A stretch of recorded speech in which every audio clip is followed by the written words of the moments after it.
Someone once asked me about how to invest, and they were wondering about how to get the best rates of return. So I'm going to share with you right now the #1 mutual fund that existed between January 1st of 2000 until December 31st of 2009, the 10 years of what many of us have called the lost decade.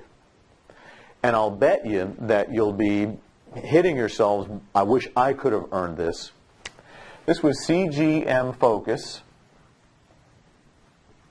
run by a man named Ken Hebner. And Ken Hebner received all kinds of financial media accolades because he was able to return 22%. How many of us wish we could have had 22% rate of return? But someone really smart did an analysis of what the average investor earned. Negative 11%. That's net of fees, net of taxes, net of costs. He earned 22%, but the average investor only earned negative 11. That's a 33% swing. How can that possibly be? Well, I'm going to share that with you right now. And that's because math is not money. Now, let's just suppose I'm not financial genius, and I can guarantee you a 20% rate of return. How does that happen? Well, the first year, I'm up 100% because I'm such a genius. But the second year, something happened, I got stupid, and I lost 60%. Well, that leaves 40%.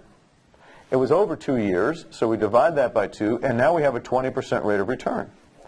If I can guarantee you a 20% rate of return, folks, how many of you would want that? Pretty much all of us, right? Well, since math is not money, let's take a look at what that really means.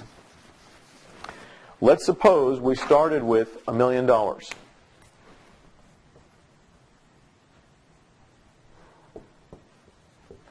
And the first year I'm that genius, and I double it to $2 million. We go up 120%. The second year, though, I lose 60% because I took my eye off the ball. I've lost $1,200,000. That leaves me with only $800,000, which means I've had a $200,000 loss, and yet I had a 20% gain. And here's what's even worse. In order to make this 800,000 become 2 million again, I have to go up 150%. How hard do you suppose that would be? Remember, math is not money. Make great decisions.